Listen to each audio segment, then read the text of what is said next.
Buenas tardes, mucho gusto, bienvenidos y bienvenidas a todas y todos. Qué gusto saludarles, qué gusto darles la bienvenida. De verdad, para mí es un gusto y una bendición poder compartir con ustedes.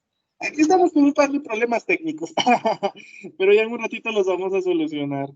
Sí, bienvenidos y bienvenidas a todas y todos. Espero que estén muy bien. Les doy la más cordial de la bienvenida. De verdad, qué gusto es poder compartir con ustedes esta tarde. Deseo que todo esté en orden en sus hogares, que estén muy bien. Bueno, mis estimados estudiantes, pues bienvenidos. Esta es la semana del humanismo y entramos a la semana de las terapias de cuarta, quinta y tercera generación, que es lo que vamos a desarrollar. Bienvenidos y bienvenidas. Aquí estoy luchando con mi cámara para poderla prender, por eso es que todavía no me ven. Y con mi audio, pues también estoy luchando, por eso ahorita estoy hablando desde mi teléfono. Pequeños problemas técnicos, pero ahí estamos haciendo lo mejor de lo mejor para estar presentes con ustedes. Buenas tardes, pues es un gusto saludarlos, es un gusto darles la bienvenida a todas y todos. Espero que esté todo en orden en sus hogares, que estén muy bien, bienvenidos. Vamos a ver si ya funciona mi micrófono.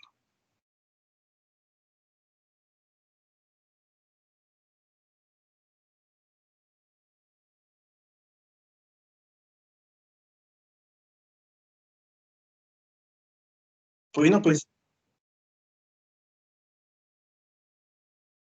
buenas tardes. No sé si ya se escucha. Ahí está, ya se escucha. Pues bienvenidos, bienvenidas a todas y todos, de verdad. Qué gusto poder compartir con ustedes esta tarde, qué gusto estar aquí con ustedes. Deseo que estén muy bien, que todo esté en orden, pero sobre todo es más importante que estén bien, ¿sí? Que eso es lo que se desea al final del día.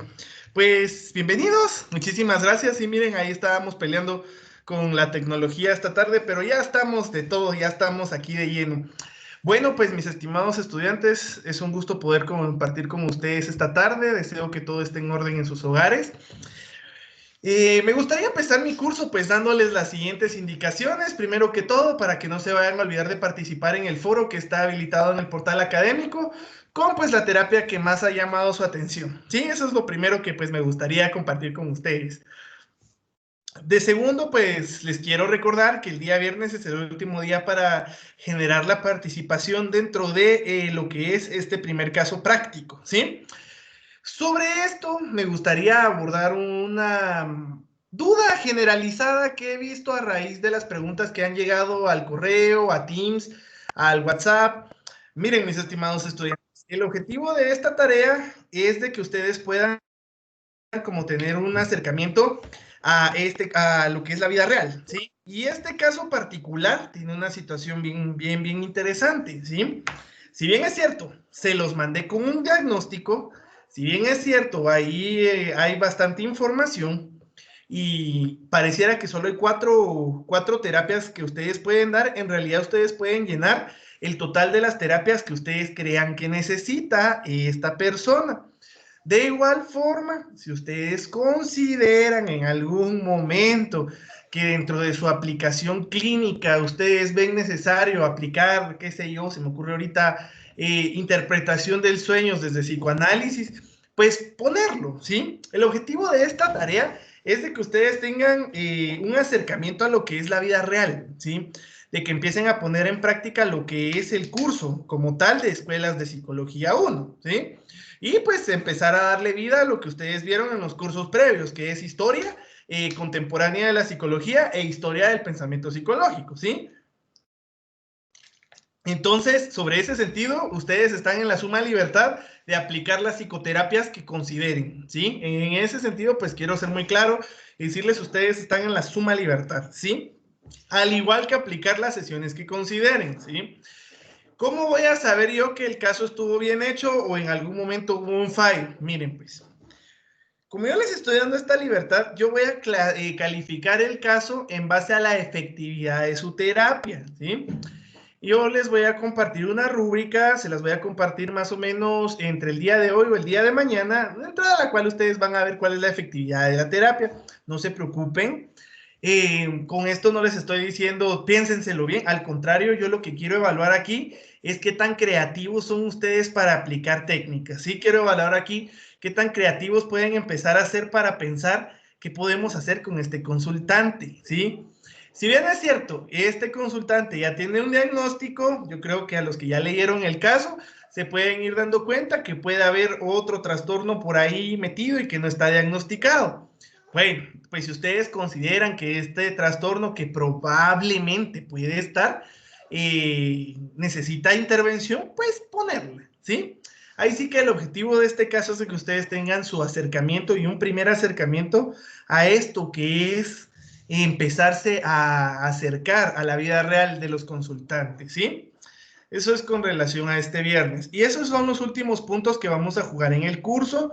Yo voy a tomarme el fin de semana para revisar sus interacciones, voy a tomarme el fin de semana y primero Dios, estoy el domingo en la noche o el lunes por la mañana colocando sus punteos finales y ya tendríamos la zona 70 de 70 en el curso. Solo nos haría falta lo último que sería la evaluación final. Sí, por aquí me está diciendo Ruby que Neri Gabriel, muy bien, no tiene luz. Gracias. Muchísimas gracias, Ruby, ya está anotado. Entonces, mis estimados, eso es la explicación con relación al caso. Mi sugerencia es que se luzcan, ¿sí? Esa es mi sugerencia. Lúzcanse en esto. Ahí sí que yo quiero aquí empezar a explotar su creatividad, como les digo, es un arte, de verdad es un arte el ser psicólogo y es un arte el pensar de qué forma podemos apoyar a las personas. Entonces, lúzcanse, de verdad, lúzcanse. Esto es un reto para todos ustedes, ¿sí? Muy bien. Ahora, pues bienvenidos a la Semana del Humanismo. Tenemos una mano arriba, vamos a ver de quién es. Ahorita les digo, vamos a ver.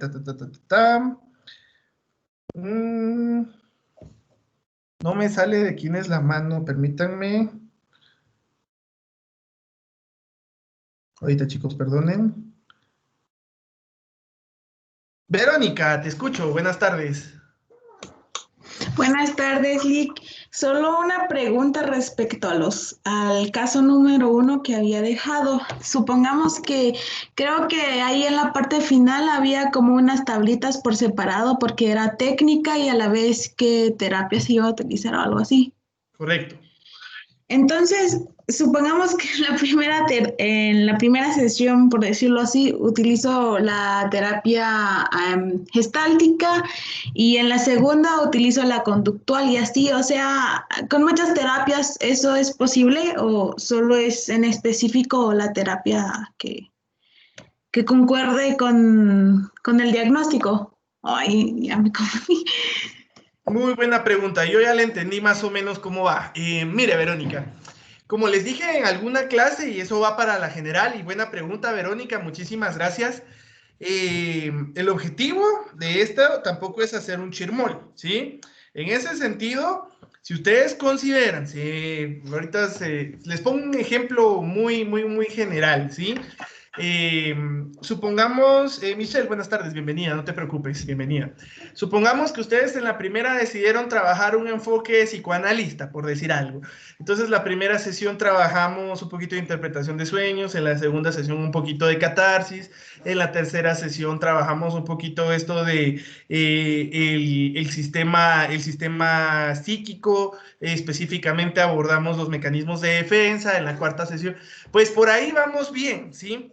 Lo único que no podrían hacer ustedes es de que, por ejemplo, en la primera sesión trabajamos con la persona una técnica gestáltica y al mismo tiempo le desarrollamos un proceso de interpretación de sueños, porque ahí sí estamos completamente enredados, porque estamos trabajando algo humanista con algo que se encarga de ver y evaluar todo lo que fue el pasado de la persona. Ahora, si ustedes consideran que la primera sesión no sirve trabajar aquí y ahora, porque ustedes consideran que este enfoque gestáltico nos va a servir para equilibrarlo, y en la segunda sesión ustedes ven importante trabajar un poquito mecanismos de defensa, ahí estamos bien. Lo único que yo les recomendaría es de que no hagamos un chirmol, ¿sí? En esto me refiero que sesión 1 gestal, sesión 2 psicoanálisis, sesión 3 racional emotiva, sesión 4 cognitivismo, sección 5 PNE.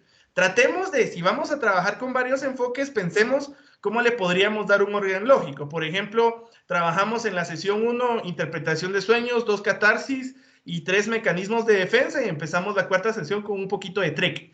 Ahí estaríamos bien, por ejemplo. O se me ocurre otra. Empezamos la sesión 1 con un poquito de terapia gestal y agarramos la sesión 2 con un poquito de racional emotiva, pues estaríamos bien, que son más o menos terapias que van acorde, ¿verdad? Codito a codito. No sé, Verónica, si ahí explico bien tu pregunta.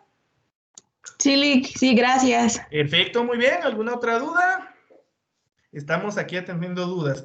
De verdad, chicos, yo los felicito a quienes me han estado escribiendo en la semana preguntándome de cómo podríamos abordar, y a ustedes que también pues ya leyeron el caso y tienen estas dudas, porque de esto se trata, chicos, ¿sí? Esta es la primera, este es el primer curso de los muchos que ustedes van a llevar, donde tienen que empezar a pensar cómo apoyar a las personas, porque como les digo, esta es la base. Y hoy casualmente entramos a un área que me encanta. Yo se los he dicho, creo que desde el primer curso que hemos compartido. Yo disfruto lo que es el humanismo, me fascina. De hecho, yo estoy especializado en esto que es la Gestalt. Y hoy pues vamos a abordar, mejor dicho, hoy y el viernes y la otra semana vamos a empezar a abordar todo esto que es el humanismo y las terapias de cuarta generación, ¿sí? Y vamos a centrarnos mucho en esto que es el cuerpo, que es la mente. Entonces hoy les tenía planificada una pequeña apertura bien humanista, ¿sí? Una apertura centrada en su potencial. Ahorita vamos a hacer un cambio de chip, ¿sí? Veníamos muy racional emotivo, ¿sí? Veníamos muy, ahí sí que bastante, pero bastante conjugado, ¿sí? Aquí lo emocional, aquí lo cognitivo, aquí lo conductual y aquí lo racional, vaya. Ahorita vamos a romper esos esquemas y vamos a entrar a un proceso más humano. Ahora entramos al humanismo, ¿sí? Y como ustedes recordarán, gracias a los cursos previos, el humanismo se centra en el potencial de las personas, se centra en la capacidad de las personas, pero sobre todo se centra en la vivencia la biovivencia, ¿sí? Se centra en el enfoque biológico, en el enfoque de los 5 sentidos. Entonces, justamente para eso, quise empezar hoy con una pequeña motivación. Vamos a ver un video un poquito cortito, pero que nos va a servir. Es un video motivador. Este video habla sobre la autoestima, pero ¿quién lo da? Déjenme comentarles que es uno de los más grandes humanistas a nivel de Latinoamérica. Perdonen si por ese video ahí va una que otra palabrita de más. A esta persona que yo voy a compartir este video le gusta un poquito hablar de más, y sobre todo es algo mexicano ustedes. Yo creo que hemos visto algunos videos de él, es Omar Villalobos. Pero este tema que vamos a ver ahorita, justamente este video introductorio con el que yo quiero empezar la clase, me ayuda para que veamos el potencial del humanismo. Omar trabaja con el humanismo. De hecho, él es gestáltico, ¿sí? Dentro del currículum de Omar, él es un terapeuta gestáltico. Si bien es cierto, se dedica a dar charlas y es conferencista, todos sus procesos de conferencia los trabaja sobre los 5 sentidos, sobre la percepción y sobre la programación neurolingüística, y sobre todo sobre el potencial de la persona. Entonces, aparte de la charla, yo quiero que vean dónde está el enfoque humanista en lo que él va a trabajar durante estos 10 minutitos que dura el video, ¿sí? Quiero que, aparte de ver el video, de centrarse en el video, empecemos a desarrollar nuestro ojo clínico. Vayámonos acostumbrando a desarrollar nuestro ojo clínico. Y vamos viendo dónde es donde Omar combina el humanismo con su charla. Donde Omar toma lo que ya hemos visto y esta semana vamos a abordar con su charla. Y pues, como les digo, ahorita rompamos el esquema racional emotivo en el que veníamos, porque entramos a otra perspectiva. Vamos a la perspectiva humanista. Antes de seguir, les recuerdo que el día viernes 30 de octubre tenemos programado lo que es la sesión de biodanza. Para que no se vayan a olvidar, la sesión de biodanza se va a desarrollar en el horario del curso. Necesito que tengan ropa cómoda. necesito que dispongan de un espacio físico en el cual se puedan mover, más o menos un espacio suficiente para ustedes poderse mover libremente, ¿sí? Y que dispongan de agua pura, ¿sí? O alguna infusión natural, no gaseosas, no bebidas energizantes, no café, bebidas naturales. Y por favor dispongamos de una almohadita o un peluche, ¿sí? Eso está programado para el día viernes 30, que vamos a entrar a lo que es la cuarta generación, terapias de la cuarta generación y a un enfoque biopsicosocial, ¿de acuerdo? Entonces, con su permiso, vamos a empezar a ver este video motivador. Nuevamente les digo la instrucción, disfrutémoslo, pero veamos dónde Omar combina el humanismo, ¿sí? O sea, muy bonito todo lo que él dice, pero veamos dónde Omar está combinando el humanismo, veamos dónde él utiliza el cuerpo, la mente, utiliza los 5 sentidos para hacer ver a las personas y hacerle y transmitirles la idea que él tiene, ¿sí? Y pues ya después entramos a nuestra clase sobre humanismo de esta tarde. Quiero ser muy claro en decirles que a diferencia del humanismo que hemos venido viendo durante los cursos previos, hoy yo no me voy a enfocar tanto en quién fue cada personaje, porque para eso ya hemos tenido una previa, ¿sí? Hoy solo voy a mencionar los nombres. Hoy nos vamos a centrar más en la forma de cómo se aplican todas estas corrientes de carácter humanista y qué es humanismo y qué específicamente no es humanismo, ¿sí? Porque se ha dado mucho de que últimamente hemos confundido el humanismo con otro tipo de corrientes, ¿sí? Y sobre todo, aquí hemos tenido una fuerte, ahí sí, y esto sí es algo bien delicadito, hemos tenido,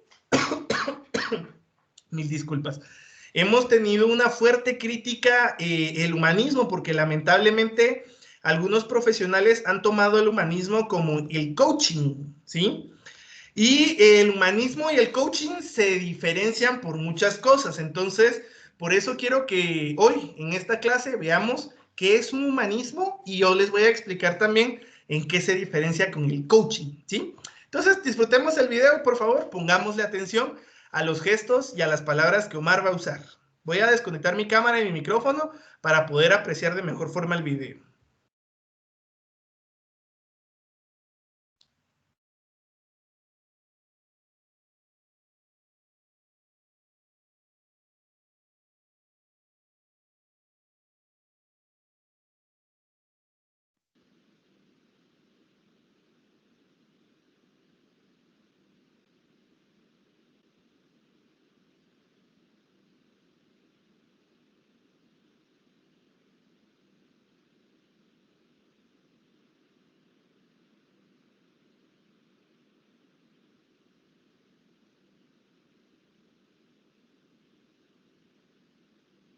Tienes que tener autoestima de rockstar.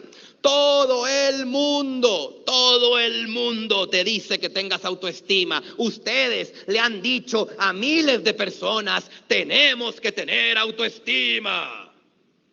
Pero nadie te ha dicho cómo. ¿Estás listo? 2 años estudiando una maestría para saber cómo tener autoestima. ¿Estás listo? Te lo vas a ahorrar una maestría y vas a incrementar tu autoestima así. A la cuenta de 3, ayúdame a respirar profundo. Exhala. Pon tu mano derecha y hazle así. Así. Ahí va el método para tener autoestima. Ahora di blancas, blancas, blancas, blancas. No se oye, venga. Blancas, blancas, blancas, blancas. Más fuerte, venga, Chihuahua. Blancas, blancas, fuerte, venga. Blancas, blancas, blancas, blancas. Venga, más fuerte. Blancas, blancas, blancas, blancas. ¡Tiempo! La próxima vez que anden allá afuera en el receso conviviendo entre ustedes, cuando veas a alguien que está aquí en el Congreso, voltealo a ver y dile, hey, tú. ¿Ah? Y la persona va a decir, ¿blancas qué? ¿Blancas qué? ¿Qué? ¿Blancas qué? ¿Blancas qué? En este instante, sin que te hayas dado cuenta, hemos programado tu cerebro. Cada vez que alguien le haga así, tu cerebro te va a mandar blancas. Incluso aquella persona que dijo, o sea, esto es demasiado básico para mi nivel de inteligencia. Yo no voy a hacer ese ejercicio, o sea, qué naco. Incluso esa persona, cuando alguien le haga así, esa persona va a decir, yo no voy a pensar en blancas. ¿Cuál es el secreto para tener autoestima? Habla contigo en voz alta. Bill Gates lo hacía, Albert Einstein lo hacía, Jesucristo lo hacía, la Madre Teresa de Calcuta lo hacía, Picasso lo hacía cuando pintaba un autorretrato. ¿Qué onda, Picasso? ¿Cómo estás? Pues aquí pintándome, güey. Tú también, mira que a todo dar. Habla contigo en voz alta. Pregúntame, ¿para qué, Omar? Para que programes tú tu cerebro. Tu cerebro lo programa Televisa, tu cerebro lo programa TV Azteca, tu cerebro lo programan los gobiernos, tu cerebro lo programan las ideologías que recibes. Prográmalo tú, por Dios, tú solito. ¿Qué hago, Omar? Dite cosas lindas. ¿Cada cuándo? Todos los días por la mañana. Es igual que nutrirte, es igual que desayunar. Cuando te veas en el espejo en la mañana, no te saques la ceja, te quites el moco, no. Vete en el espejo y dite, me quiero, me amo, me gusto, soy chingón, yo puedo. Todos los días por la mañana. ¿Buena idea o mala idea? Agarre su mano derecha y ayúdame a repetir. Me quiero, me amo, me gusto, soy chingón, yo puedo. Venga, dígalo. Me quiero, me amo, me gusto, soy chingón, yo puedo. Repítalo, venga. Más fuerte, venga. Me quiero, me amo, me gusto, soy chingón, yo puedo. Entonces imagínate, vas a ir a hablar con un cliente. Vas a ir a hablar con un cliente para pedirle fondos o para pedirle apoyo, para pedirle ayuda. Oye, Omar, pero emocionalmente ando cabizbaja. ¿Qué hago? Agarro el retrovisor, me veo a los ojos y me digo, me quiero, me amo, me gusto, soy chingón. ¿Y sabes qué hace tu cerebro? Hace caso. ¿Por qué crees que toman Coca-Cola? ¿Porque les gusta? Si cada vez que tomas una, el cuerpo te dice, no me gusta. Pero ¿sabes por qué te la tomas? Porque te ponen el anuncio. Destapa la felicidad. Curiosamente, analiza esto. Cuando estás triste, deprimido o te sientes solo, la gente destapa Coca-Cola y se toma una. Y no les gusta. Y es veneno para el cuerpo. Qué interesante, ¿cierto o no? Qué interesante, ¿cierto o no? Pero fíjate qué profundo. A través de la publicidad han programado nuestro cerebro para que nosotros hagamos algo. Prográmalo tú. Repítete cosas tú a ti mismo. Segundo punto. Ten cuidado lo que le repites a los que amas. Eres un bueno para nada, no sirves para nada. Eres un tonto, eres un flojo. Se le va a quedar grabado. Repítele todo lo contrario, te amo, te quiero. Yo tengo una regla extraordinaria para educar a mis hijos en el colegio y todos son brillantes de alguna otra manera. Otro es un gran futbolista, tengo una hija que es pintora y expuso en el Museo de Arte Moderno de Nueva York en la sala de niños. Tengo un hijo que me salió matemático, Salomón. El Dalai, él tiene una característica muy peculiar, es lidercillo, tiene a todos sus amigos vueltos locos. El Dalí es futbolista, es gran futbolista, y el Zeus todavía no sé porque está chiquito, en eso anda. Pero lo más interesante es que antes de que vayan al colegio, los 6 reciben una regla. Hijo, te amo. Hijo, eres el más inteligente. Hijo, diviértete en el colegio. Regla básica, todos los días, todos los días, todos los días. Eres muy inteligente, diviértete, te amo. Ellos ya van con un programa. No hay necesidad de agredirlos, ofenderlos, lastimarlos, porque su mente se les programa. ¿Buena idea o mala idea? ¿Buena idea o mala idea? Pongan su mano derecha así, pongan su mano derecha así, háganle así y repite conmigo, el futuro no existe. Nadie puede predecir el futuro, el que diga que lo predice es mentiroso. Nadie puede predecir el futuro, no existe. Si no existe, ¿por qué en tu mente hay un futuro doloroso? No existe. No existe lo que va a pasar en Chihuahua dentro de 2 años. No existe. No existe lo que va a pasar en Chihuahua dentro de 1 mes. No existe. ¿Qué necesidad de pintar un panorama negativo si no existe? Es un invento del presente, el futuro. No existe. Te vas a morir sola, te vas a morir gorda, te vas a morir sin que nadie te... ¿Qué necesidad de inventar un futuro que no existe? Perdón, doloroso. Por eso te tengo un secreto. Invéntate un futuro placentero, grande. Pregúntame, ¿por qué, Omar? Levante la mano, ¿cuántos de ustedes tienen niños? Levanten la mano de ustedes, levanten la mano. ¿Cuántos de ustedes han recibido la carta de Santo Claus? ¿La han recibido? Levanten la mano. ¿Sí o no? ¿No te oigo? ¿Sí o no? Y cuando tu hijo te da la carta de Santo Claus, te quiero preguntar algo. Cuando tu hijo te da la carta de Santo Claus y todo el mes de diciembre, ¿tu hijo está triste? ¿Anda contento? ¿Anda motivado? ¿Está feliz? ¿Hace caso? ¿Cumple con sus obligaciones?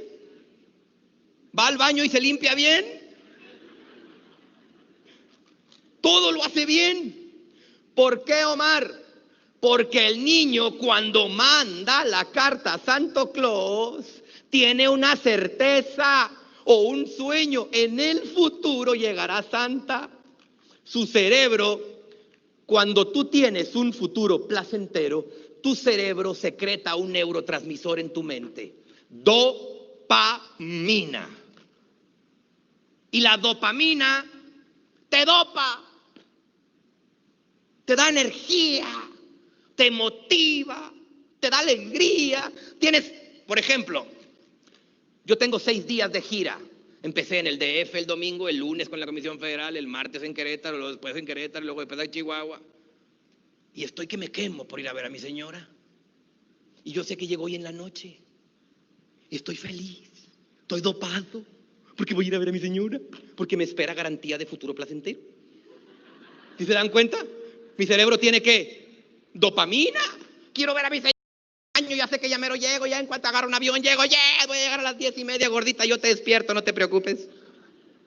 Porque tengo en mi mente ya asociado que cuando llegue va a haber un momento de alegría, de amor, de paz en casa. Por lo tanto, mi cerebro está dopado y tiene energía porque quiere llegar.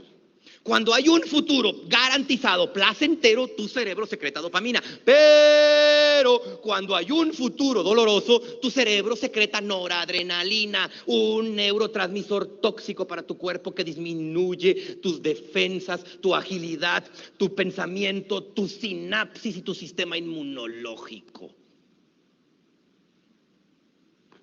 El futuro no existe. Invéntate uno extraordinario. Todos los genios. Aquí es entonces, chiquilla, amiga mía, ¿cómo me dijo que se llamaba? Mi amiga preguntona tan linda de pelo güero, ¿cómo se llamaba? Beatriz. Aquí es en donde los sueños son muy grandes. Aquí es en donde me invento el sueño más grande que pueda. Aquí. Porque el futuro no existe. Pero ya estoy demostrando en la práctica diaria que puedo alcanzar ese sueño. Por lo tanto, ya es real este sueño. Si primero está el sueño grande y no hay práctica diaria, el sueño es una ilusión. Pero si hay práctica diaria, es un sueño grande, hay motivación para lograr el sueño grande. Invéntate un sueño enorme, lo más grande que puedas, y que sea placentero, y que sea bueno. Ayúdenme, ayúdenme. ¿Les gustaría un México sin violencia? ¿Sí o no? ¿Te gustaría un México con todas las necesidades básicas resueltas para todos los 110 millones de habitantes? ¿Sí o no? ¿Te gustaría un México con amor en la calle? ¿Te gustaría? ¿Te gustaría un México libre de drogas y adicciones allá afuera? No te oigo, ¿sí o no? Es posible. Si lo imaginamos de esa manera y cada uno de nosotros en esta sala seguimos haciendo con más ganas, con más entusiasmo y con más amor lo que ya hacemos. Empecemos por nuestro pequeño grupo y juntos podamos hacer ese México, un sueño muy grande. ¿Buena idea o mala idea? Acuérdate, tu mente humana se programa y tu mente humana también es una máquina. Cuando tú imaginas algo extraordinario en el futuro, tu cerebro secreta dopamina. Tienes 5 días que no ves a la novia, vas a ver a la novia, ¿cómo andas todo el día? Mire, mi compadre hasta se emocionó. Míralo, dijo, sí, yo quiero ya. Te emociona, hasta estás dopado. Esto es extraordinario.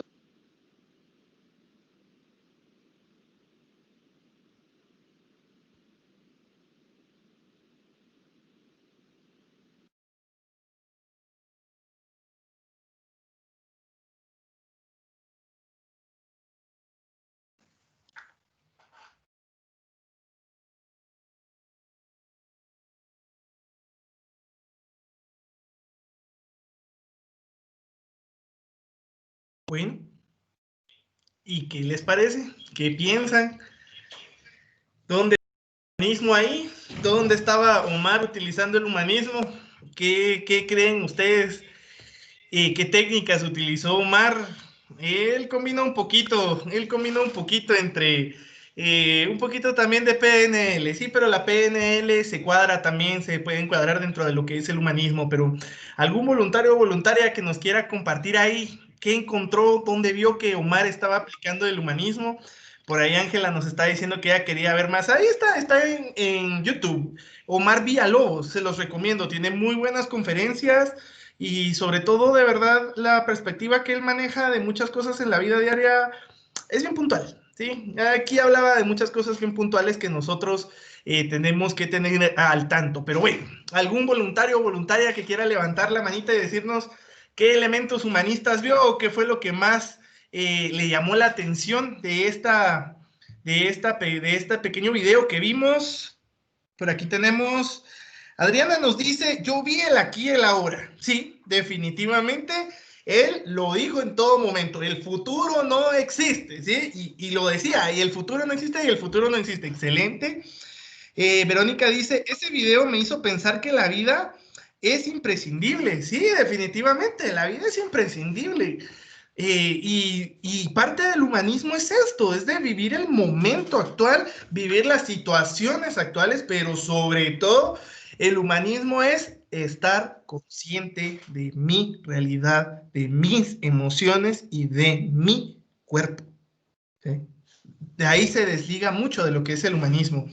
Por aquí me dice Verónica, la PNL, muy bien, la mente es poderosa, nos lo dice Andrea, sí, definitivamente, excelente.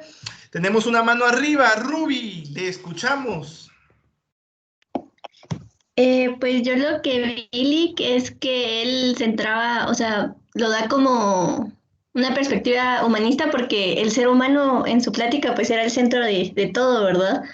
Él decía que si uno tenía una percepción buena en nuestro futuro, pues íbamos a ser más felices. Entonces, todo esto se centraba en nosotros, no en, digamos, en cómo nosotros tomamos nuestro futuro y la perspectiva que tenemos de este. Entonces, todo lo centró en el humano. Excelente, Ruby, toda la razón del mundo, sí, definitivamente. Ese centro donde él lo puso, ¿verdad? Valeria nos dice por aquí metas, y sí, miren, básicamente de eso es de lo que vamos a platicar hoy. Hoy vamos a empezar a ver algunas técnicas humanistas, y justamente por eso quise empezar con el video de Omar y pedirles que ustedes tuvieran ese ojo clínico para ver propiamente lo que es el humanismo y empezar a detectar dónde vemos esto, ¿verdad? Como les decía hace un ratito, ahorita dejamos atrás el tener nuestra psique segmentada en cognitivo, en conductual, en emotivo, en racional, y procedemos ahorita a un todo, ¿sí? Y parte de este todo son las terapias humanistas, que es a lo que vamos a entrar nosotros, ¿sí? Reciclé 2 diapositivas del ciclo pasado que me van a servir para poderles explicar ahorita las bases de lo que es el humanismo, ¿sí? Solamente 2, no se preocupen. Muy bien. Primero, para que todos recordemos el fundamento de la teoría. Esta corriente de la psicología se fundamenta en que no solo investiga el sufrimiento, sino que profundiza en el crecimiento y el autoconocimiento de la propia persona. Se preocupa más de plantear alternativas a este sufrimiento que estudiar la conducta, ¿sí? Ese es un primer elemento del humanismo. Busca plantear alternativas al sufrimiento, ¿sí? El humanismo no viene a tratar de modificar la conducta ni a tratar de entender el pasado, sino viene a buscar alternativas para lo que está pasando en el momento. La forma de implementación. En los modelos humanistas no se apela al pasado o a la historia personal, sino que son las capacidades y herramientas de las que dispone la persona en el momento actual, las que influyen en su problema y o solución. Podríamos decir que analiza el presente, el aquí y el ahora, ¿sí? Ese es un elemento fundamental en esto del humanismo, que no vemos lo que fue el dolor de la persona, no vemos su pasado ni tampoco vemos lo que está ocurriendo, ¿sí? Sino nosotros nos basamos en lo que la persona actualmente está viviendo y en las herramientas que tenemos a la mano, ¿sí? Vamos a ver, por aquí nos dice Andrea, tener buena autoestima desde pequeños, enseñar nuestros talentos sin importar cuáles sean. Excelente, Andrea. Sí, me imagino, sí, Omar hablaba mucho de eso y también es parte de lo que es el humanismo, ¿verdad? Justamente esto, una forma de implementación y una forma de analizar, ¿sí? De analizar lo que nos ocurre y estar en el aquí y en el ahora, ¿verdad? Y me gustaría empezar a comentarles un poquito de lo que es la teoría bifactorial de Mowern, ¿sí? Esta teoría bifactorial, cualquiera diría que se enfrasca en un modelo conductual, en un modelo todavía de los que estábamos viendo, de segunda, primera generación, ¿sí? Sin embargo, se le considera una teoría humanista por la forma en cómo implementa el condicionamiento clásico y el condicionamiento instrumental. Déjenme comentarles que la teoría bifactorial de Mower nos ayuda a nosotros a combatir desde el humanismo lo que son las fobias, lo que son muchas veces miedos muy arraigados y lo que son específicamente traumas asociados a situaciones dolorosas. Tómese un abuso sexual, tómese alguna agresión, tómese alguna situación bien personal. La teoría bifactorial de Mower es una de las armas que nosotros tenemos para trabajar esto. ¿Cómo funciona? Bueno, funciona con la siguiente ecuación. Condicionamiento clásico más condicionamiento instrumental es una nueva forma de enfrentar los miedos o fobias. ¿Cómo así, Luis? Miren, pues. Vamos a poner de ejemplo mi miedo de los perros, ¿sí? Les voy a poner de ejemplo mi miedo de los perros. Vale, digamos que yo no lo he superado, entonces van a aplicar conmigo la teoría bifactorial de Mower. Entonces, en esta teoría, primero van a ver dónde está el condicionamiento que me hizo temer a los perros, ¿sí? Entonces, el terapeuta viene y empieza a ver dónde está el condicionamiento. Entonces, resulta que a mí me empieza a generar una sensación de pánico el solo hecho de ver venir a un montón de perros. Mi cuerpo entra en un estado de alarma, entra en un estado de ansiedad, entra en un estado de preparado para la huida o para pelear. Entonces viene el terapeuta y al detectar mi condicionamiento clásico, viene y le suma un condicionamiento instrumental. Entonces utiliza algún instrumento para centrarme en el presente y sacarme de ese efecto condicionante. Como Luis Fernando, por ejemplo. Digamos que viene el terapeuta y me dice, bueno, cuando usted sienta esta situación, respire profundamente y céntrese en las nubes.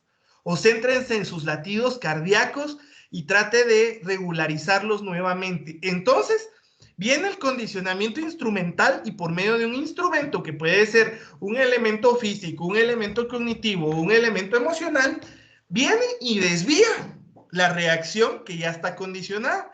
Entonces, supongamos que yo me centro en los latidos de mi corazón. Entonces, cuando vienen los perros, automáticamente me recuerdo de la terapia y digo, mi corazón está agitado, voy a empezar a respirar. Y empiezo a respirar y a ser consciente de mi corazón y a ser consciente de mis sensaciones. Entonces, por poquitos va bajando el ritmo, va bajando. Y a todo esto, los perros pasaron, no me mordieron, no me asusté, no salí corriendo y tuve una nueva forma de enfrentar miedos y fobias, ¿sí? El condicionamiento, la teoría bifactorial de Mower utiliza estos dos elementos. El condicionamiento, rastreamos qué es lo que nos tiene condicionados, generamos un nuevo condicionamiento en base a un instrumento que puede ser un elemento cognitivo, un elemento del presente, un elemento emocional, un elemento físico, para generar una nueva forma de gestión de los miedos, las fobias o los traumas, ¿sí? Esta teoría nos ayuda bastante frente a lo que es el proceso del abuso sexual, ¿sí? Les voy a comentar de qué forma. Por ejemplo, cuando se trabaja con la teoría bifactorial en una eventual situación de abuso sexual, primero se busca el condicionamiento de la persona. Toda persona, lamentablemente, durante un abuso sexual, recuerda algo del agresor, el olor, la forma, el cuerpo, el pelo, la situación, la calle, algún elemento, siempre hay algún elemento marcado en el abuso. Entonces, es deber del terapeuta no reabrir la herida para encontrar el condicionamiento, sino ahí sí que utilizar nuestro talento para que cuando la persona nos comente la situación una vez, sí, porque si no podemos caer en el proceso de retrauma y retraumar a las personas, sino solo la vez que se toque. Y yo aquí les quiero dar una sugerencia a mis queridos estudiantes.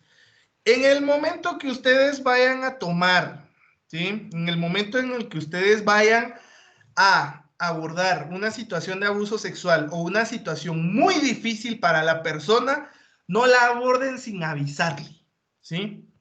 Yo soy de los que le dice siempre al paciente 1 o 2 semanas antes, mire, la próxima semana vamos a trabajar esta situación, ¿sí? Venga preparado con tiempo y venga listo. ¿sí?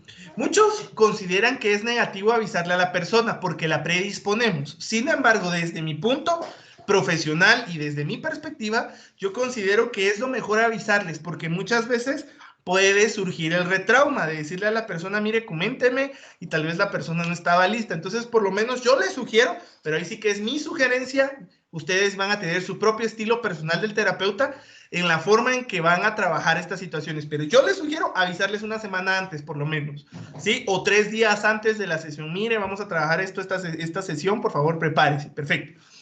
Entonces, cuando ustedes encuentren el elemento condicionante en esta situación de abuso, los que yo, dentro de algunos casos que yo he llevado, ha sido siempre la loción, el elemento condicionante. Luego viene y procesan el condicionamiento instrumental. Entonces, cuando la persona traiga o evoque estos recuerdos a raíz de un olor, nosotros recondicionamos utilizando un instrumento. Yo suelo usar los latidos cardíacos, ¿sí? Yo suelo usar mucho esto de los latidos cardíacos, ¿sí? De que nos centremos en los latidos cardíacos, respiremos y tratemos de volver a estabilizar nuestros latidos. Si no, ustedes se pueden centrar en las nubes, se pueden centrar en respirar, se pueden centrar en que se detengan un ratito y hagan un ejercicio de manos, a modo de controlar esta situación para generar una nueva forma de enfrentar este elemento doloroso, ¿sí? Cristian nos dice por aquí, esto no va de la mano con la extinción, lo considero porque se cambia la situación que daña a la persona por otra, disminuyendo la respuesta de un elemento ya condicionado hasta que desaparezca. Sí, Cristian, de hecho van de la mano. Lo único es que desde la teoría bifactorial de Mower, tú lo vas a extinguir utilizando un instrumento, ¿sí? A diferencia de la teoría de la extinción, que lo que busca es irlo reduciendo hasta la eventual eliminación, Mower lo que plantea es una forma de enfrentarlo, ¿sí? Utilizando un instrumento. Ahí es donde radica la diferencia, pero tienes muy buen punto. Ruby, ¿cuál es tu pregunta? Buenas tardes, Neri, bienvenido. Eli, mi pregunta es con respecto a esto que usted nos decía del retrauma, porque, digamos, ¿cómo podría evitarlo alguien, un psicólogo que esté en materia penal? Porque, digamos, pues en los procesos penales, pues a la víctima como que se le pregunta constantemente qué le pasó, y cuando ya llegan con los psicólogos, que son los psicólogos forenses que hacen este tipo de exámenes, ¿cómo podrían ellos abordar el tema para no revictimizarla? Buen punto, Ruby, y te lo voy a presentar desde una experiencia personal que yo llevé. Como ustedes, psicólogos clínicos, los pueden contratar como peritos profesionales en algún proceso penal, ¿sí? Entonces, generalmente a nosotros nos llaman a juicio o nos llaman a testificar para presentar como perito profesional pruebas de descargo o pruebas de acusación, ¿sí? Entonces, desde la perspectiva que yo viví, desde mi vivencia personal como terapeuta, con mi paciente, que en este caso era la víctima de una situación de bullying que lamentablemente llegó a los juzgados, creo que les comenté, algo que se trabajó mucho para evitar el retrauma fue que yo generé un proceso más o menos como el que Cristian nos plantea, que era un proceso de extinción, ¿sí? A modo de extinguir en parte la sensación negativa que mi consultante tenía. Sin embargo, algo que estamos trabajando ahora muchos colegas que servimos en lo que dicen los juzgados, es de que presentamos al Ministerio Público o a la defensa, dependiendo para qué lado estamos trabajando, el testimonio de nuestro consultante. Entonces, grabamos una sesión donde el consultante comenta la situación y eso se presenta para evitar que la persona vuelva a vivenciar esta situación. Sino un elemento que nos ha servido bastante a los colegas que hemos estado en esto es de que estamos al tanto durante la audiencia, la persona testifica y cuando sale inmediatamente es trasladada a nuestra clínica, siempre y cuando ya no se necesite en torre de tribunales, para generar un proceso de equilibrio, ¿sí? El objetivo para evitar el retrauma de los estudiantes es no dejar heridas abiertas. Y eso es cuidado y eso de verdad nos lo exige el código de ética en el principio número 2, que se los voy a leer textual, que es cuidado competente del bienestar de los otros. El código nos lo exige. Y eso no es algo que yo les pueda decir, es algo opcional, no, está, y tanto que dice aquí en la exigencia, corregir o compensar efectos dañinos que hubieran ocurrido como resultado de las actividades o testimonios de los consultantes. Entonces, es una exigencia desde nuestro colegio profesional. Entonces, ahí es como mi sugerencia personal desde mis vivencias. Nosotros grabamos una sesión y pues la entregamos a la parte que la requiere, donde está el hecho, ¿sí? Ahora, cuando se le invita a la víctima a pasar y se le hacen cuestionantes, nosotros estamos preparados para cuando termine su requerimiento, movilizarla a un lugar seguro, emocionalmente hablando, que en este caso sería la clínica, y generar un proceso de reequilibrio emocional. Espero haber aclarado tu duda, Rubí. Entonces, mis estimados estudiantes, vamos a ver aquí, nos dicen, muy bien, Rubí, ahí estamos. Entonces, como les decía, esta es la teoría bifactorial de Mower. Mower utiliza el condicionamiento instrumental. Vamos a avanzar un poquito de la teoría bifactorial de Mower y vamos a proceder a esto que es propiamente la aplicación de la psicoterapia Gestalt. Miren, pues, como les dije, hoy no voy a centrarme tanto en que fue propuesta por Fritz Salomon Peirce y su esposa Laura Posner, ya que estos son elementos históricos. Hoy me voy a centrar más en lo que es la aplicación de la psicoterapia Gestalt. No sin antes recordarles que la Gestalt tiene ciertas características. Número 1, se centra en la utilización de nuestros 5 sentidos. Vista, gusto, olfato, tacto y oído, ¿sí?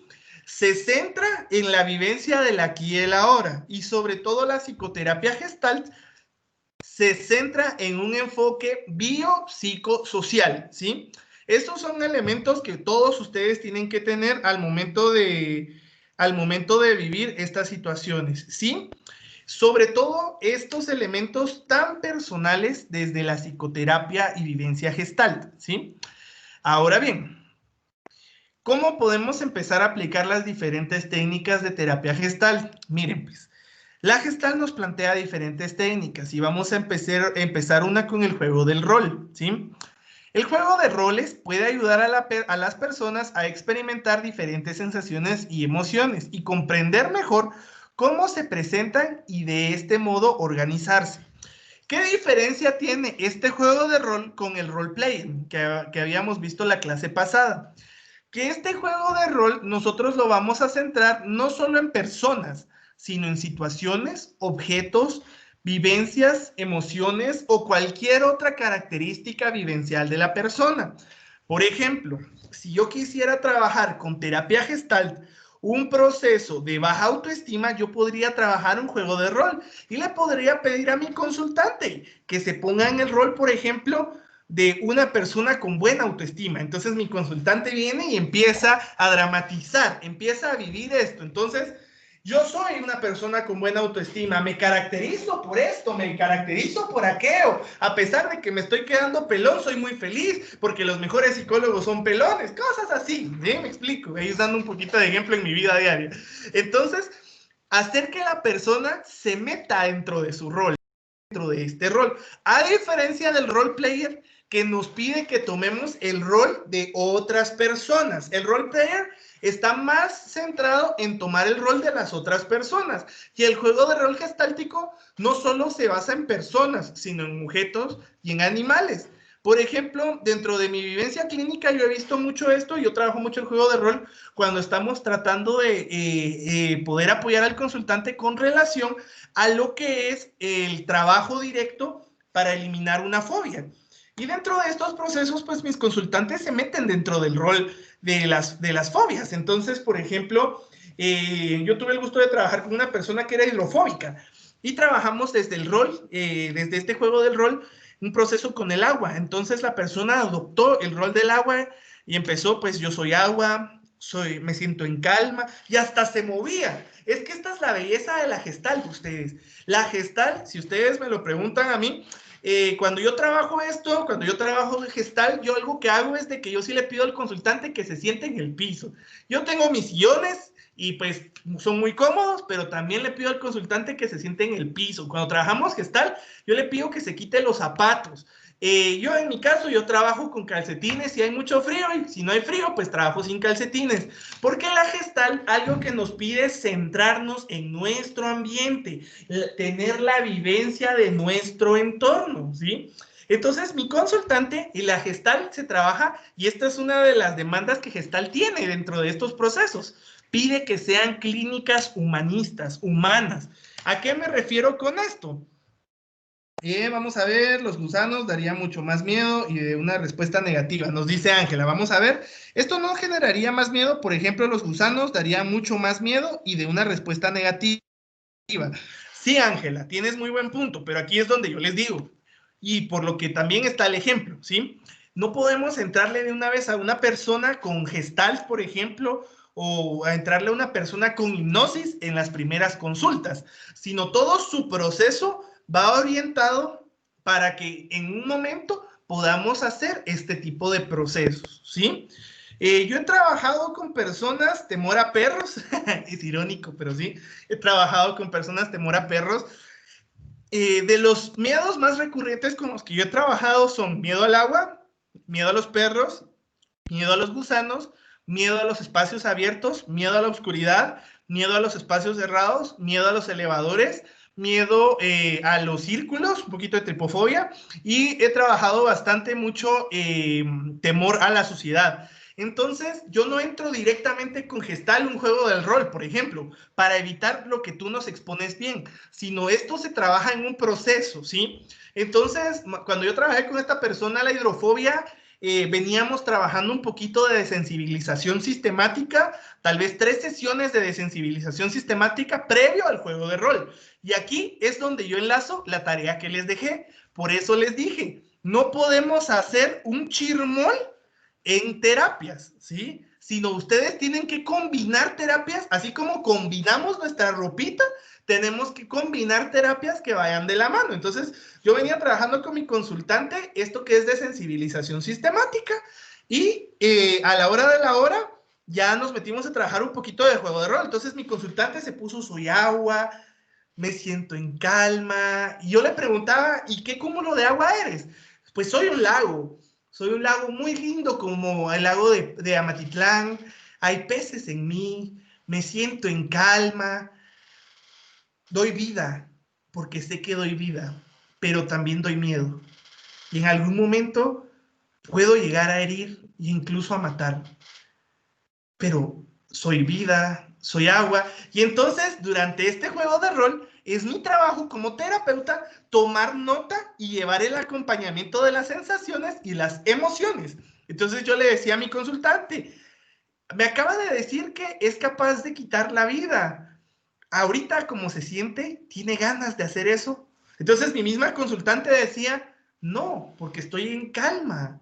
La gente pierde la vida porque lamentablemente no mide las consecuencias. Se vienen a meter a mí cuando yo estoy en tormenta, cuando yo estoy embravecido. Entonces, ahí mi consultante cayó en cuenta de esta situación y cuando terminamos el proceso de rol me dijo, Lick, tiene razón. A mí el agua no me va a lastimar si no la busco yo. O sea, el agua no me va a afectar a mí si yo no soy el que se va a poner en el lago, por ejemplo, cuando está el remolino. Por ejemplo, el agua no me va a herir si yo, sin saber nadar, me subo al nido de serpientes de Chocomil. Y créanme ustedes, logramos minimizar, no logré eliminar la hidrofobia, pero sí logramos minimizar la hidrofobia a tal punto que la consultante ya va a piscinas, ¿sí? Claro, no se mete a la parte honda, pero ya va a piscinas, y eso es un gran logro, ¿sí? Entonces, para esto nos sirve mucho el juego de rol, y se pide que las clínicas gestálticas trabajen en el piso, porque al estar en el piso se rompen esquemas, ¿sí? Rompemos el esquema del sillón y el esquema de enfermedad y estamos en el piso. Y por eso se pide que se trabaje sin calcetines, para conectar la energía con la energía de nuestro piso. Miren ustedes, el día que les ofrezcan a ustedes un diplomado de terapia gestal, y si mejor, si se pudieran ir a sacarlo, créanme, va a ser de las mejores inversiones en su vida, porque van a poder centrarse en ustedes mismos. La terapia gestal, antes de ser una terapia técnica práctica, es una terapia que se vive, ¿sí? Y yo siempre he dicho que los terapeutas gestálticos la tenemos que vivir para poderla aplicar de mejor forma. Muy bien. ¿Dudas, preguntas con esta primera técnica que es el juego del rol? ¿Alguna pregunta, alguna duda? Los escucho, los leo.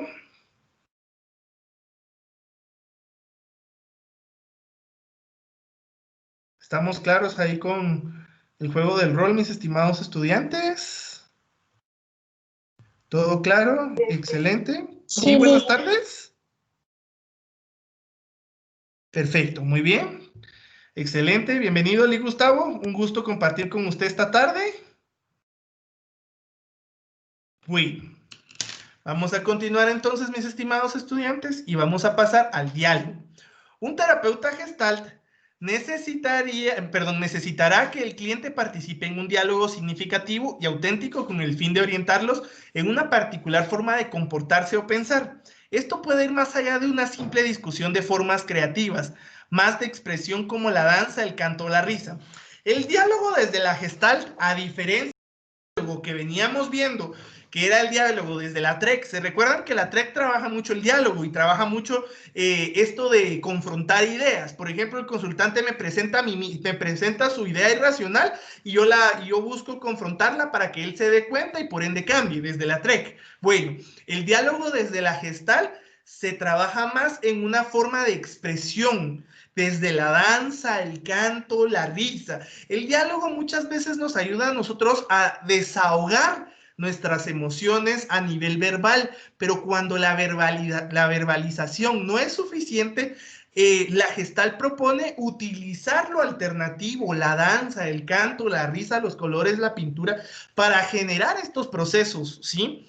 Miren ustedes, el diálogo desde la Gestalt no solo se da en un proceso verbal, en un proceso donde la persona viene y me dice, fíjese licenciado que yo me siento así, siento que mi vida no tiene sentido, siento que de verdad ya no aguanto, yo la verdad, Milik, fíjese que ya no quiero, definitivamente no quiero, y tratar de dialogar con la persona, ¿sí? El diálogo gestáltico busca el desahogo. Entonces, si la persona le dice, ya no sé qué más decir, ustedes pueden utilizar la técnica del diálogo y en base a los gustos de su consultante, por ejemplo, si su consultante viene y les dice, fíjese que a mí me gusta escribir, entonces usted le puede dejar una tarea para la casa. ¿Cuál sería? Que lleve un diario donde escriba, que escriba libros, que escriba historias. Miren, yo recuerdo que trabajé una vez con una de mis consultantes un proceso de diálogo, ustedes.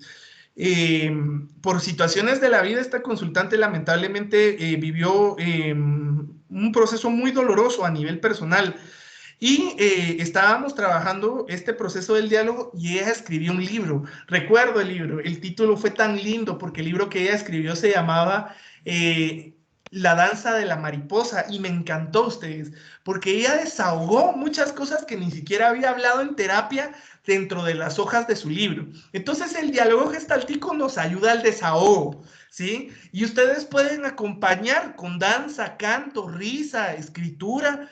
Miren ustedes, ahorita muchas de nuestras técnicas derivadas de la modalidad virtual se ven un poquito pues comprometidas por el hecho de que son técnicas para trabajarse codo a codo, frente a frente.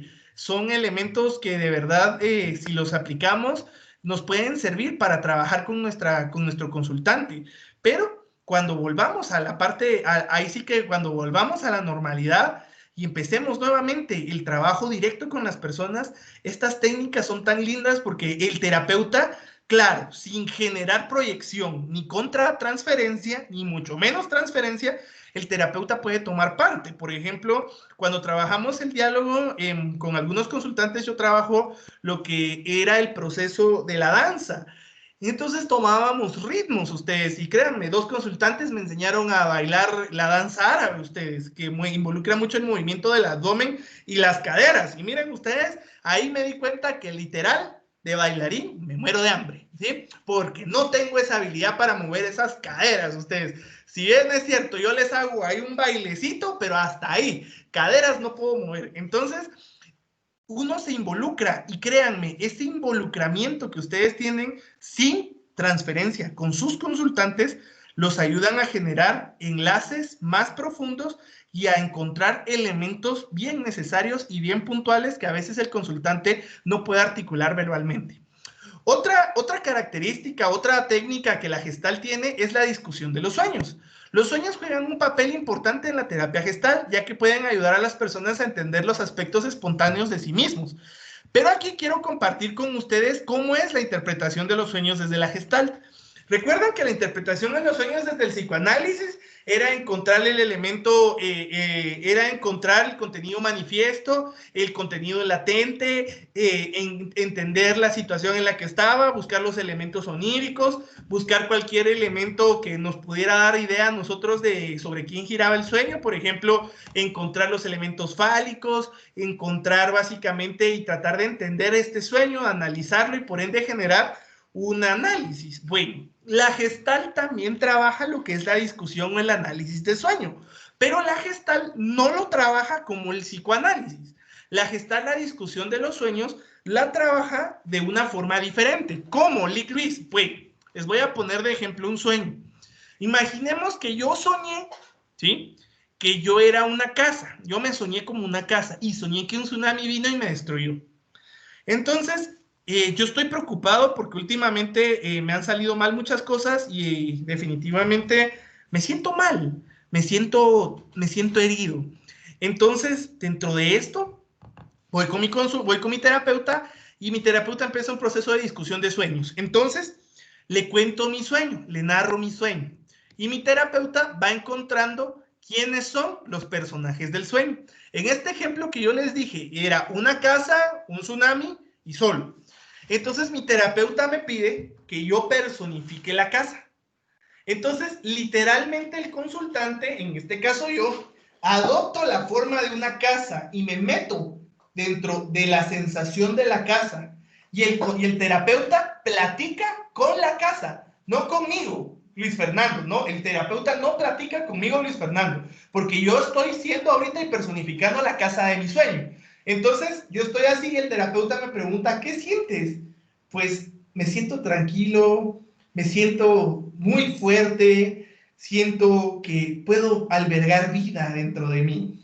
Y después de ahí sí que, pues de entrevistar a la casa, el terapeuta viene y procede con el tsunami. Entonces me pide que yo personifique el tsunami, yo consultante. Entonces vengo y tomo la forma de un tsunami. Y literalmente el terapeuta me pregunta, ¿y qué sientes? Pues me siento muy fuerte, siento que quiero destruir, siento que quiero abordar, siento que quiero hacer esto. Y el terapeuta va sacando sus conjeturas, ¿sí? Y ya después platica. Y ya el terapeuta le dice, bueno, pues dentro de esta situación, usted en el rol de la casa me hablaba de que se sentía con vida, se sentía lleno, y después vino un tsunami, y cuando el tsunami dijo que iba a destruir, usted se refirió a destruir cosas, a destruir familias.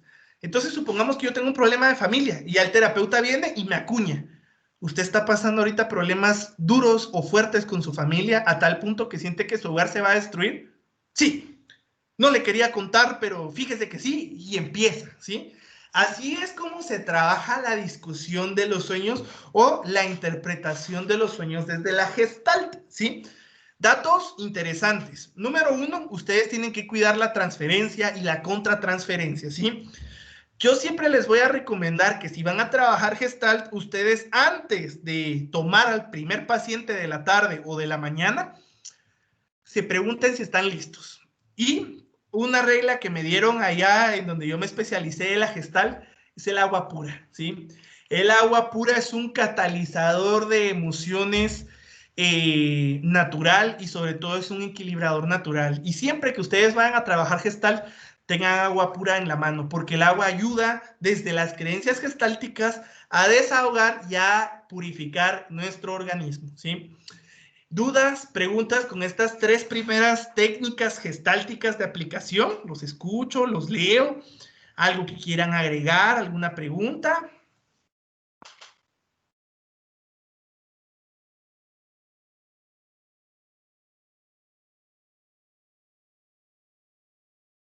Vamos a ver, aquí Ángela dice, Lick, pero tanto la discusión e interpretación de los sueños dan el mismo significado en el sueño. Fíjate, Ángela, que eso es algo que te podría contestar desde mi experiencia, más no desde la ciencia, ¿sí? Y te voy a explicar por qué. Recordemos que cada escuela, ¿sí? Cada escuela tiene sus perspectivas. Y muchas veces la discusión de los sueños de la Gestalt y el análisis de sueños del psicoanálisis pueden dar diversos significados. Y ustedes me van a decir, ¿pero por qué, Licris? Porque al final es el mismo sueño, sí, pero la forma de interpretarlos es muy diferente. Recuérdense que la gestáltica es más holística y más apegada a los 5 sentidos, mientras que el psicoanálisis es más inconsciente y más apegado a la sexualidad. Entonces, eso era lo que marcaba mucho la contra que los neopsicoanalistas le hacían a la interpretación de los sueños, ¿verdad? Ahora bien, ambos se prestan para proyección y contratransferencia que puede tener el consultante, sí, perdón, el terapeuta. Verónica dice por aquí, Lick podría repetir las cosas que no se deben hacer mientras se hace la discusión de los sueños. Sí, Verónica, con mucho gusto. Solo termino de contestarle a Ángela. Entonces, se puede y hay casos en donde el sueño es el mismo, la interpretación se llega a la misma conclusión. Pero aquí es donde yo les digo la parte ética y legal. Ustedes no pueden hacer el chirmol de terapias, ¿sí? Ustedes no pueden integrar 2 terapias en una misma sesión o 2 psicoterapias, ahí sí que no tan alejadas en cuestión de tiempo, ¿sí? Por ejemplo, que mi paciente viene y me dice, mire, fíjese que tengo un sueño que me gustaría platicar con usted, y usted siente que ha desarrollado las capacidades, ahí sí que las capacidades profesionales, viene y dice, muy bien, perfecto, cuénteme, y utiliza el psicoanálisis, ¿sí? Ahora, si viene usted y dice, fíjese que vamos a trabajarlo desde la Gestalt, pero no puede, por ejemplo, en esa misma sesión, o en 2 sesiones o 3 sesiones más adelante, utilizar diferentes técnicas de interpretación de sueños, porque aquí es donde empieza esto. Ustedes van a escoger su propio estilo personal del terapeuta. Y si bien es cierto, dentro de su brochure profesional, ustedes tienen que dominar diferentes psicoterapias, no las podemos mezclar. ¿Por qué? Supongamos, desde la Gestalt, usted le dice a su consultante que es una situación asociada a la familia, pero utiliza el psicoanálisis y sale que es una situación asociada a la pareja, la persona se va a quedar así como que, ¿y entonces? Vamos a ver, aquí dice entonces, si no dieran los mismos resultados, ¿cómo sabríamos que sería el significado correcto y el trato hacia el sueño? Buena pregunta, Ángela. Y aquí lo que le va a servir a usted es su historial clínico, ¿sí? Miren, cuando ustedes se meten a interpretar sueños, y esta es una recomendación que yo les doy, si el paciente les quiere compartir un sueño en la primera sesión, escúchenlo, pero no le den la interpretación, ¿sí? Ahora, sí, ¿y por qué no? Porque lo podemos condicionar. Ahora, si el paciente viene y a la 5ª sesión quieren interpretar un sueño y se los cuenta y lo interpretan, ustedes antes de decirle al paciente qué significa, yo generalmente cuando interpreto sueños, no es algo que yo le diga en el momento, mire tal y tal cosa, ¿verdad?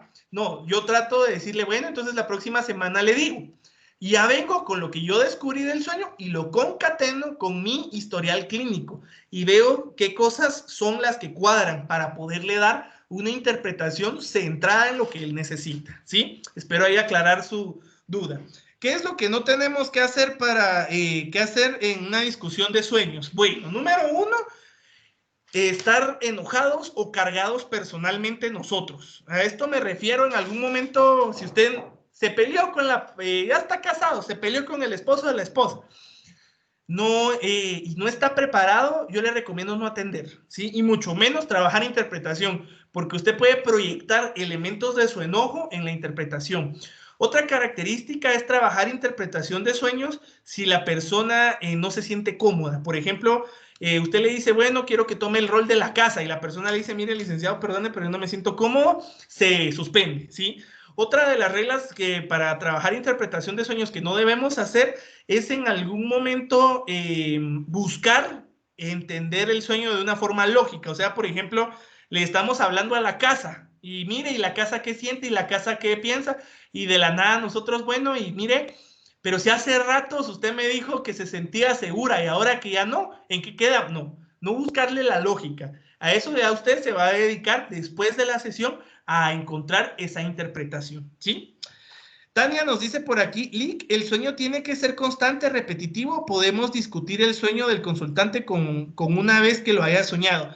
Tania, buena pregunta, y eso desde el psicoanálisis y desde la Gestalt se trabaja con que sean sueños constantes, por lo menos que sean sueños que se hayan repetido más de 3 veces en la persona, ¿sí? Porque si lo hacemos con el sueño que tuve hoy en la noche, recordemos que los sueños son los deseos inconscientes y son los temores reprimidos y son en algún momento las situaciones personales propias de mi persona. Entonces, supongamos que hoy en la noche yo soñé camarones, pero soñé porque me dormí pensando en camarones. Tal vez yo le doy una interpretación errónea a la persona y ahí ya afectamos el proceso, ¿sí? Bueno, viene otra técnica que es bastante común y que creo que es la justa que nos va a dar tiempo para discutir, es la de silla vacía, ¿sí? Esta es una técnica de las más conocidas de la terapia gestal y, por así decirlo, es de las que más se escucha, la técnica de silla vacía, ¿sí? La técnica de silla abierta o vacía implica 2 sillas y el juego de roles que puede dar lugar a escenas emocionales. El cliente se sienta frente a una silla vacía y debe imaginar que alguien, por lo general sí mismo o sí misma, parte de él o de ella, o sea, nos estamos refiriendo a un órgano, o también se puede trabajar con familiares que ya fallecieron o personas que nos lastimaron. ¿Cómo es el proceso? Bueno, a continuación se comunica que este ser imaginario, haciendo preguntas y comprometiéndose con lo que representa, ¿sí? Ese es el primer paso. ¿Cómo así, Lick? Les voy a demostrar. Por ejemplo, yo aquí voy a desarrollar el proceso de silla vacía. Entonces, aquí hay una tercera silla, ¿sí? La diapositiva recomienda 2, ¿sí? La del consultante y la que está vacía. Pero en la aplicación clínica tienen que ser 3 y el terapeuta tiene que estar en el medio, ¿sí? Para que el consultante se sienta acompañado. Entonces, vamos a imaginar que aquí está el terapeuta. Entonces, la técnica de silla vacía dice, a continuación se comunica con este ser imaginario, haciendo preguntas y comprometiéndose con lo que representa. Entonces, supongamos que estamos trabajando un proceso de baja autoestima. Entonces, yo voy a imaginar que allá está Luis de baja autoestima. Entonces, yo empiezo, hola Luis, quería hablar contigo porque tú manejas muy mal autoestima, ¿sí?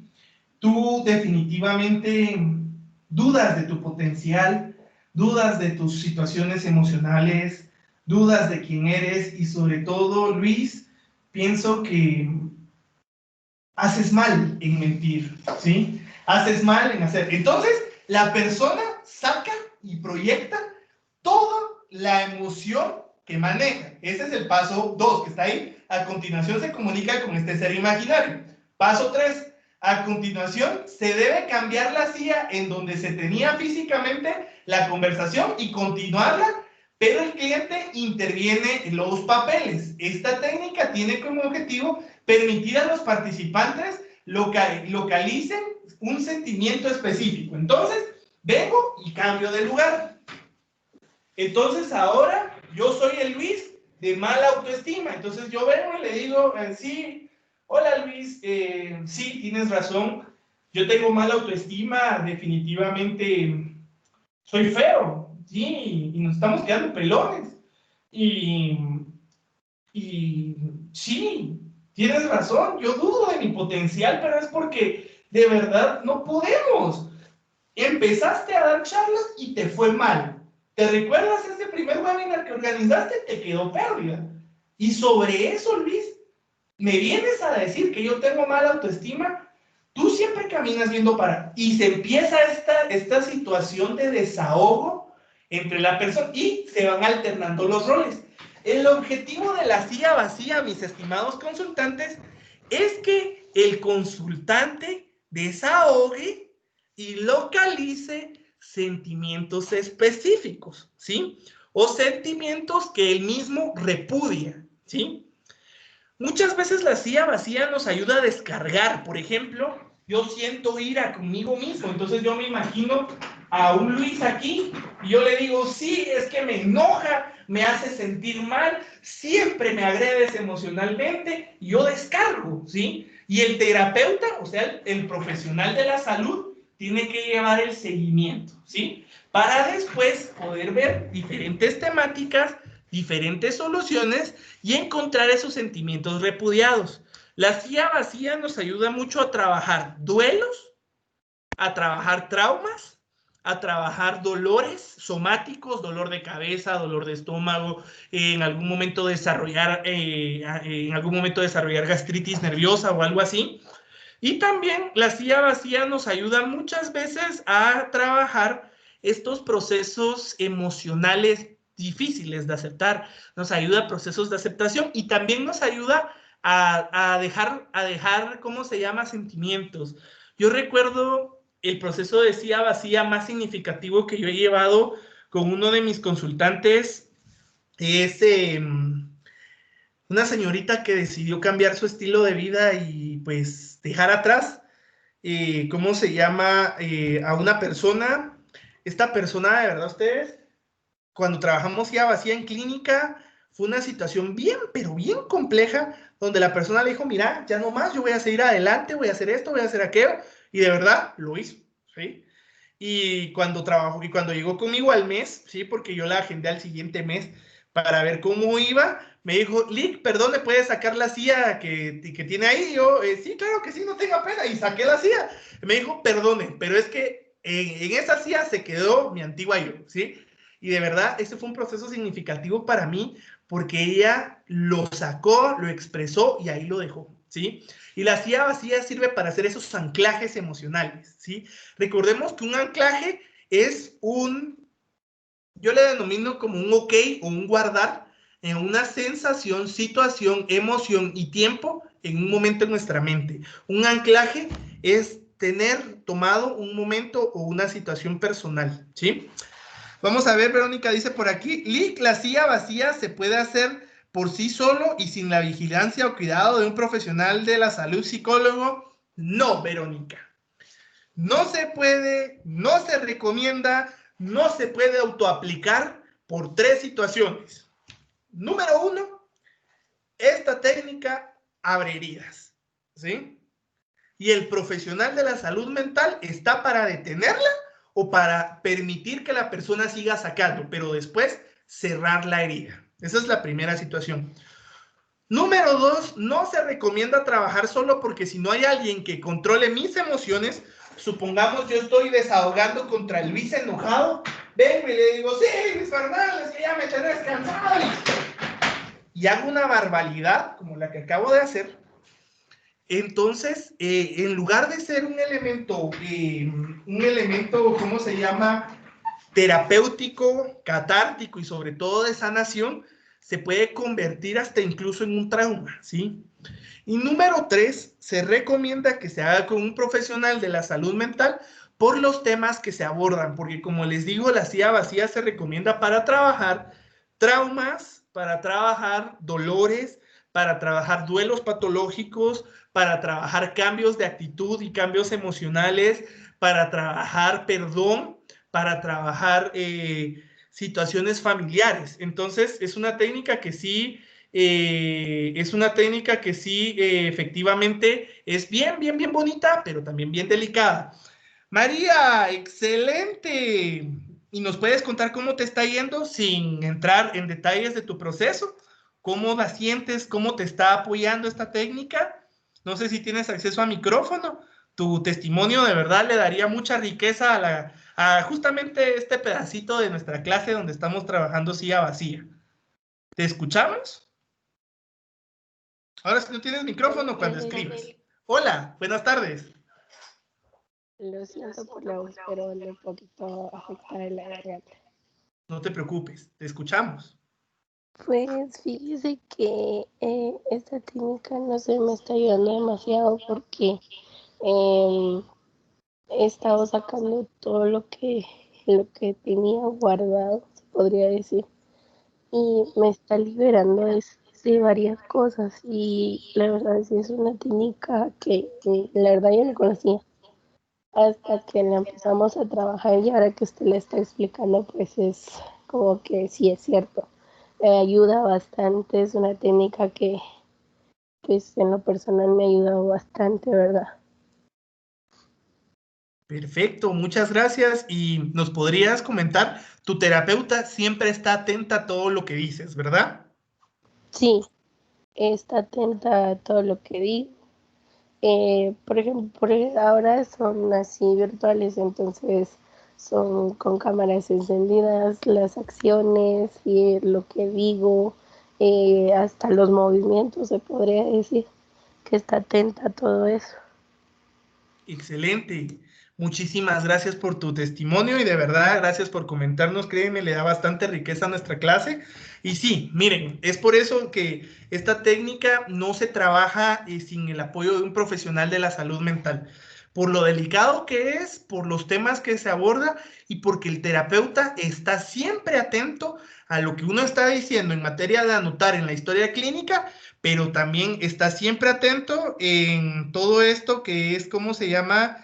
El proceso de en algún momento retomar, detener o continuar el proceso de silla vacía, ¿sí? Si esto se trabaja solo, mis estimados estudiantes, hemos tenido casos a nivel clínico, lamentablemente, ¿sí? Lamentablemente, de colegas que dejan de tarea hacer esta técnica. Esta técnica jamás la pueden dejar de tarea ustedes con otros, supongamos ya ustedes como psicólogos, ya graduados con su colegiado activo, decirle a su consultante, bueno, de tarea usted va a hacer la técnica de silla vacía y explicárselas y que la haga.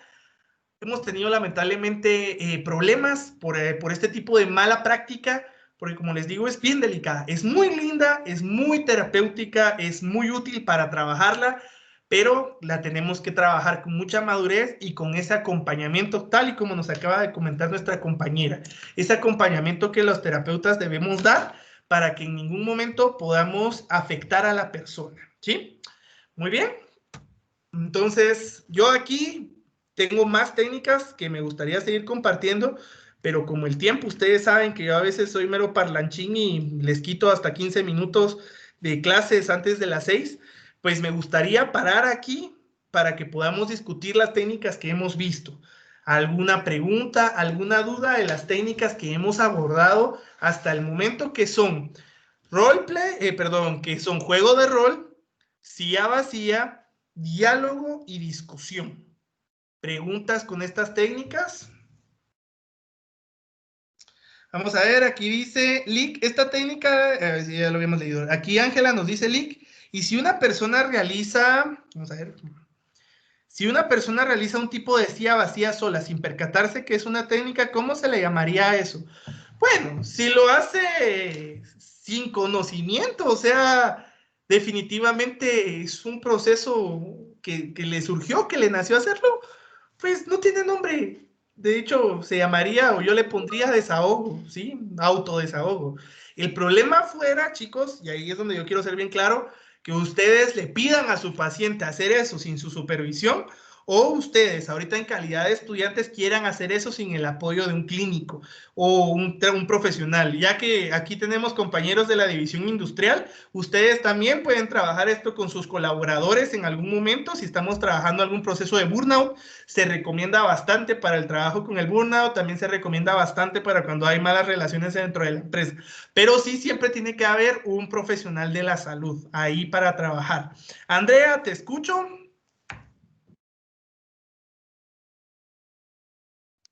¿Me escucha? Sí, claramente. Yo tengo una duda, ¿qué pasaría si, por ejemplo, el consultante está haciendo la técnica de la silla vacía con nosotros y todo va bien, pero de un momento a otro el paciente empieza a desbordarse y a gritar y a llorar? ¿Qué se hace en esos momentos? Bueno, esto ustedes lo van a aprender en intervención, pero hay niveles para el desbordarse, ¿sí? Hay niveles para el desahogo. Si ustedes ven que, vi que alguien levantó la mano, solo ve que era Apineda, creo yo que era, me imagino que eras tú, Andrea. Supongamos el paciente está desahogándose y pega gritos y pega, ¿cómo se llama? Empieza ahí sí que a desbordarse emocionalmente, ustedes tienen que medir el nivel de interactividad y el nivel de desborde que su paciente tiene. Por ejemplo, desde mi experiencia, lo más complejo que yo he acompañado en un paciente que de verdad estaba desahogando fue que el paciente empezó a gritar, era hombre, entonces empezó a gritar, quiso golpear la pared de la clínica. Yo le dije, mire, mejor, yo tengo un elefantito inflable, lo tengo desinflado siempre, pero cuando es necesario lo inflo. Y le dije, mire, pégale a Sponge, y le presté a Sponge, y le metí una paliza a Sponge de aquellas que de verdad yo dije, si lo estalla, pues de plano que lo estalle, pero siempre con mi acompañamiento. O sea, yo le di siempre la pauta para que se desahogara, pero con mi acompañamiento profesional, porque yo le decía, aquí en clínica conmigo y a Sponge, está autorizado que usted le dé a golpes y que si quiere mátelo, pero aquí conmigo, ¿sí? Afuera, por favor, vamos a equilibrarnos, ¿sí? Ahora bien, si el paciente de verdad se está desbordando y está empezando a pegar gritos y está en una emotividad que ya raya fuera de lo normal, ya es una emotividad ya no terapéutica, sino ya ustedes ven que estamos entrando en una histeria, en ese momento ustedes suspenden, empiezan un proceso de relajación. Si están trabajando la técnica de silla vacía, empiezan un proceso de relajación de los 5 sentidos. Yo tengo un humidificador que a veces uso. Entonces, por ejemplo, yo pongo el humidificador para que relajemos vista, prendo un incienso para que relajemos olfato, le paso un peluche al consultante para que relajemos tacto, le pido que se recueste en el sillón para que relajemos mucho lo que es nuestra sensación y empezamos a descargar a la persona. Pero sí, ustedes tienen que ir midiendo la emotividad. Como les digo, ya si ustedes ven que ya son gritos en algún momento, que ya son gritos histéricos, ya no es una sensación de desahogo normal, ya hay como profesionales y detenemos, ¿sí? Porque en lugar de ser terapéutico, los gritos solo están alterando más a la persona, la emotividad solo la está alterando más y no es algo saludable, ¿sí? Espero haber aclarado su pregunta. Muy bien. En los últimos minutos que nos quedan, tenemos espacio para una pregunta más. Los escucho, los leo.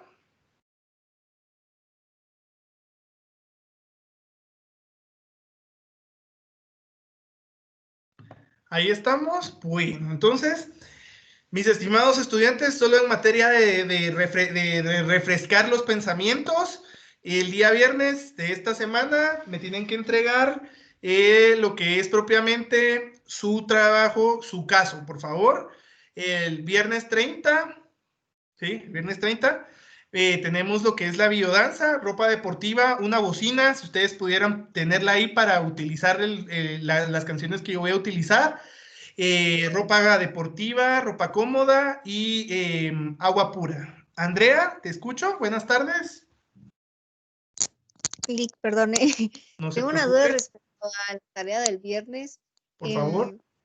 Yo, bueno, cuando usted nos dejó la tarea, yo empecé a leerlo y empecé a analizar el caso. Y empecé bueno, digamos que empecé a hablar sola para ver cómo podía yo resolver el caso, pero no estaba muy segura. O sea, iba resolviéndolo poco a poco, pero es que no estoy segura de si las técnicas que yo estaba proponiendo en ese instante eran buenas. Entonces, no importa si estoy así como dudando o sí. No, definitivamente agradezco tu pregunta y tu sinceridad. Y no, para nada, no importa. Miren, como les dije al inicio de la clase, yo lo que voy a evaluar es la concordancia que ustedes tienen. Por ejemplo, sesión 1, psicoanálisis, sesión 2, interpretación de sueños, sesión 3, se me ocurre ahorita por decir algo, mecanismos de defensa, y en la sesión 4 caemos un poquito a TREC. Pues más o menos venimos sobre la misma línea, ¿sí? Lo que estaría como que si ustedes ya mandaron su tarea o si todavía la están haciendo y se dan cuenta de esto, donde habría un error es en que ustedes me entren en la primera sesión con aquí y ahora y en la segunda me entren con interpretación de los sueños. Ahí sí nada que ver, porque entonces tenemos dos terapias que son de dos corrientes paralelas y van a generar un problema, ¿sí? Ese sería el primer elemento a considerar. El segundo elemento es que yo voy a calificar más que todo su perspectiva clínica, ¿sí? ¿Cuántas sesiones se van a llevar? Miren, aquí no hay una respuesta correcta que yo les diga, 8 sesiones son lo correcto o 16 sesiones son lo correcto.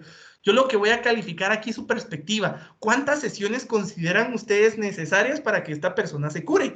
Y para eso son los cuatro cuadritos que yo dejé abajo. Esos 4 cuadritos ustedes los pueden copiar y si van a usar 10 sesiones, entonces son 10 cuadritos.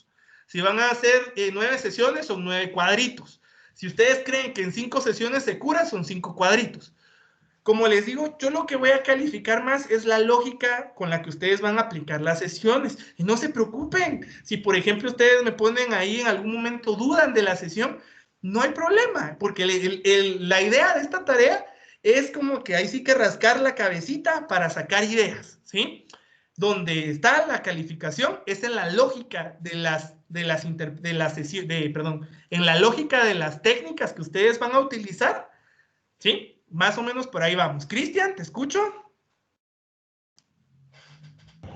Lick, tengo una duda y yo creo que ha mencionado un poco